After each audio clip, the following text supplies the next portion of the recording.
My name is Zara Hale. I am 26 years old, and this is my real story, a story of love, betrayal, and revenge that changed everything I believed about relationships and trust. I gave my heart to the man I thought I'd marry, but I didn't know he already had a wife. I didn't know I was being used until the night everything came crashing down. Subscribe, like, and share if you've ever trusted the wrong person, because this story written and edited by Dark Lifeside Diaries is one you'll never forget. I met him on a rainy Thursday in downtown Seattle, the kind of day when the clouds kiss the pavement and every raindrop feels cinematic. His name was Ryan Whitlock, and he walked into my gallery like he belonged there, soaked in elegance with just enough mystery behind his eyes to make me forget how to breathe. I was setting up a new exhibit called Fleeting Moments, ranging a portrait of broken glass and bleeding paint.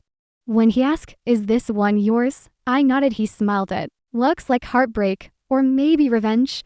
That's how it began, with a single sentence that saw to my crying. Came back the next day and the day after. He bought 2 paintings without flinching at the price and invited me to coffee. He was older, 34, maybe 35, and worked in international finance, London, Paris, Dubai. But now, he said he wanted something slower, something real. I was flattered, but careful. My last relationship had ended with a door slam and a shattered phone, but Ryan was different, gentle, thoughtful. He remembered my favorite coffee order. After one visit, he listened to me talk about art like it was scripture, and soon coffee turned into dinners, into weekends. And before I could stop myself, I was in his arms, drowning in kisses and promises I didn't know were least. It felt like a fairy tale, the kind of love I thought only lived in books or any films. He'd surprise me with flowers, with handwritten notes tucked in my coat pockets that said things like, "You are my calm in a chaotic world." I believed him. I gave him everything: my love, my body, my trust, and eventually my heart. 3 months, and he said he wanted to marry me. No grand proposal, just the two of us on the balcony of my apartment, watching the city sleep while he whispered, "Let's make this forever." I laughed, cried, said yes 100 times over. But there were signs I ignored: nights he didn't answer, business trips that didn't match the stories, calls he took in the hallway, always in hushed tones, and once a credit card with a name that wasn't his.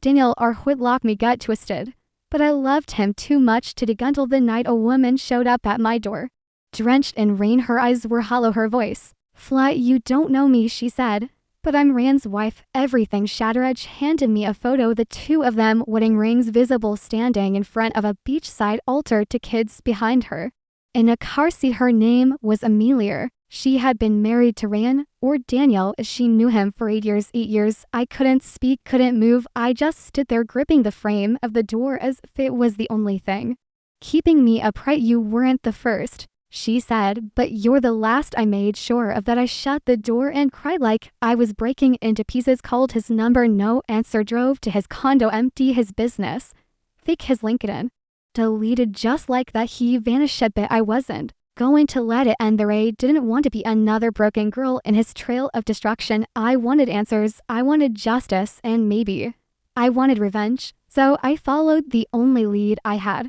Emilia. I found her again 2 days later outside a child care center. I walked up to her. She didn't look surprised. "You're not mad at me?"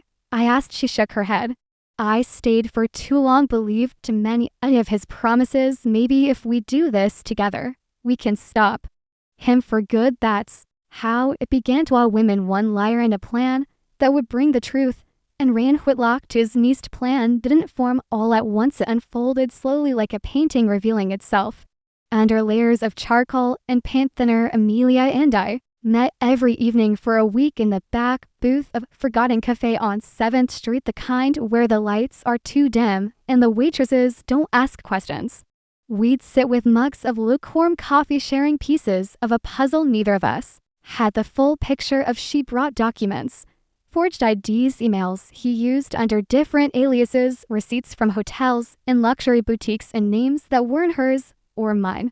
I brought photos, text messages, voicemails that sounded sweet at the time, but now rang with venom. Every new piece of evidence was like a nail in his coffin. We were two women broken by the same man, now slowly stitching our strength back together with threads of cold resolve. You called it Operation Mirror. The goal wasn't to expose him to the world. That would be too easy. He'd vanish, spin another lie, resurface in another city with another innocent woman. No, we didn't just want to ruin his name. We wanted him to feel every lie unravel in his hands, to see himself through our eyes, to feel what it was like to be played. And so we set the bait. It started with a new identity. Emilia created a digital persona named Celeste Monroe, a blend of me and her, carefully curated a woman who looked like his type: ambitious, artistic, emotionally open, but slightly damaged. We made a burner Instagram account, sprinkled it with photos from Google and AI filters, added posts about heartbreak, trust issues, and healing. Within a week, he followed her. Within 2, he DM'd her, your smile looks like trouble. He wrote, smiled. The trap had sprung, didn't recognize the cues, didn't see how the wording in her captions matched things I'd once told him. Didn't notice the timing, the symbols, the way she replied, just the way I used to. It was poetic watching him fall into the exact script he'd used on us, flirting compliments. Then deeper, you remind me of someone I lost. I feel like I've known you for years. Within a month, he asked to meet. We agreed, but on our terms. We rented a studio apartment downtown, set it up like a home stage with carefully planted clues, an art easel, a photo of our child, a wedding dress in a garment bag in the closet, all fake, all designed to make him feel like he was stepping into someone's real life again. Celeste told him she'd been hurt before, that she needed honesty. He promised it with those exact words: you are my calm in a chaotic world. The same line he'd used on me. I wrote it down. I wanted to remember the moment I stopped being the victim. He came to the apartment and I was watching the whole time from the other room. Hidden cameras fed a live feed to a laptop where Emilia and I sat in silence, headphones on, watching him flirt with a woman who didn't exist. His eyes glimmered, his voice melted. He kissed the fake wedding dress hanging by the mirror. One day, he whispered, you'll wear this for me. We almost laughed, almost cried, but mostly we waited. Next day, we activated phase 2. I called him from a block number and said nothing, just played a recording of him saying you're my forever there over and over, then hung up. Emilia sent a text from an anonymous number with a photo of him and me together, one from a weekend trip. He said never happened. He started to panic. You could see it in the texts to Celeste. Strange things are happening. I think my past is catching up. Celeste played innocent. What past? He replied, one I thought I'd buried. He was unraveling. Perfect. But it wasn't enough. We needed to corner him, force him to confess. So we planned a fake engagement party for Celeste, invited him, told him it would be a surprise, revealed just a few close friends. We rented a rooftop venue, hired a bartender, and staged the evening with photos of Celeste and him, fake AI-generated composites of them traveling, kissing, laughing. He arrived in a tailored suit, holding flowers, nervous, giddy, ready to start again. What he didn't expect was use. Emilia entered, first microphone in hand.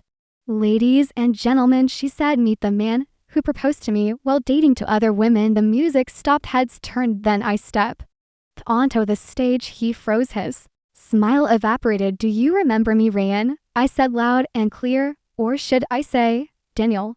He tried to speak, but every word caught in his throat. The projector behind us came on, photos, messages, receipt, security footage, a timeline of his lies. I stepped closer, looked him dead in the eyes. This is the love you sold me, I said.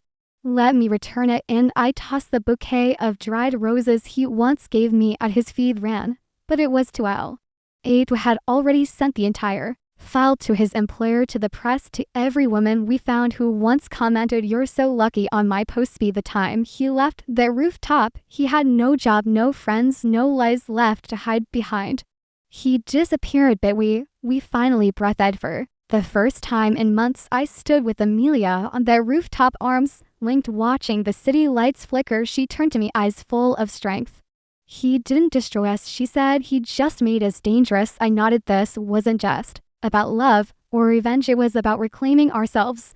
And we did. Thank you for watching our video. If you've ever trusted the wrong person or doubted your instincts, I hope this gave you strength. Love can blind, but truth sets fire to every lie. Like share, and subscribe, because stories like this aren't fiction, they're real, and they deserve to be heard. This story is written and edited by Dark Lifeside Diaries. Keep your heart open, but never silent.